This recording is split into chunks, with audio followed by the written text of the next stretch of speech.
राधिका बरसाने वारी की जय। राधे राधे। माघ मास महात्म्य अध्याय 14। धर्मदूत ने विकुंडल को दान का फल, विष्णु भक्ति का फल, माघ मास की एकादशी का फल और किन कर्मों से स्वर्ग की प्राप्ति होती है और किन कर्मों से नरक की प्राप्ति होती है, यह बताया। आगे विकुंडल धर्मदूत से कहते हैं, मित्र, मुझे कृपा करके बताइए कि मेरा भाई कुंडल वह स्वर्ग कब जाएगा, उसे स्वर्ग की प्राप्ति कैसे होगी। तब धर्मदूत थोड़ी देर ध्यान में जाकर विकुंडल को बताते हैं कि यदि तुम अपने भाई को अपने 8वें जन्म के पुण्य का दान कर दो तो तुम्हारा भाई भी स्वर्ग जा सकता है। तब विकुंडल बोला, मुझे तो बताइए कि मैंने अपने 8वें जन्म में कौन सा पुण्य किया था और मैं कौन था जिससे स्वर्ग की प्राप्ति हो सकती है। आपसे यह बातें जानकर मैं अपना पुण्य अपने भाई को दान कर दूंगा। तब धर्मदूत कहते हैं, विकुंडल, तुम अपने 8वें जन्म में मत्स्य देश में परिवार सहित रहा करते थे। वहीं पर शाकली नाम के एक कवि रहा करते थे, जो बड़े तपस्वी, वेद पाठी और तेजस्वी थे। उनकी पत्नी भी धार्मिक और सुशील थी।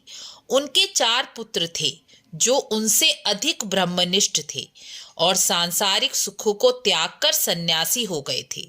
वह पूरी तरह भगवान के चरणों में समर्पित हो गए थे। जो मिल जाता खा लेते, नहीं तो भूखे ही रह लेते। जहाँ चाहे सो जाते, जहाँ चाहे रह लेते। उन्हें कभी भी भगवान से कोई शिकायत नहीं होती और हर हाल में वह प्रसन्न ही रहते थे। भगवान के नाम में मग्न रहते थे, भगवान का नाम जप ही करते रहते थे। एक दिन घूमते घूमते वह चारों सन्यासी तुम्हारे घर के दरवाजे पर आ गए और तुमने उस समय उनका आदर सत्कार किया। मीठे वचनों से आदर पूर्वक तुमने कहा कि आप जैसे महात्मा मेरे यहाँ आए हैं तो मुझे ऐसा लग रहा है स्वयं भगवान ही आ गए। और अपने कहे अनुसार तुमने उनकी बहुत अच्छी सेवा की। तुमने अच्छे अच्छे पकवान बनाकर उन्हें भोजन करवाया और चारों सन्यासी उस रात वहीं तुम्हारे घर में ही रुक गए और तुमने रात को भी उनकी चरण सेवा की। वह रात भर भगवान के नाम का स्मरण करते रहे। ने जो उन ब्रह्मनिष्ठ सन्यासियों का आदर सत्कार किया, उनके फल का वर्णन करने में मैं असमर्थ हूँ, क्योंकि संतों की सेवा अक्षय फल देने वाली होती है।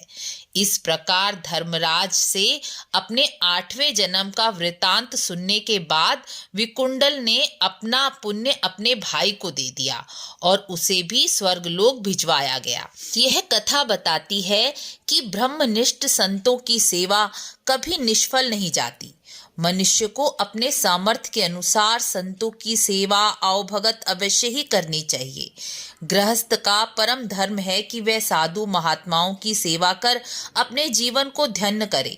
यदि आपके पास कुछ भी नहीं है तो आदर से हाथ जोड़कर क्षमा मांगे, लेकिन कभी भी किसी साधु संत महात्माओं का अपमान व उनकी उपेक्षा कदापि ना करें। इस प्रकार माघ मास महात्म्य का 14वां अध्याय पूर्ण हुआ। अब बारी है माघ मास के उपाय की। माघ मास की त्रयोदशी तिथि को पार्वती माता को श्रृंगार और वस्त्र चढ़ाने से अखंड सौभाग्य और सुख की प्राप्ति होती है। वीडियो को लाइक शेयर जरूर करें। मिलते हैं अगले अध्याय में। राधे राधे।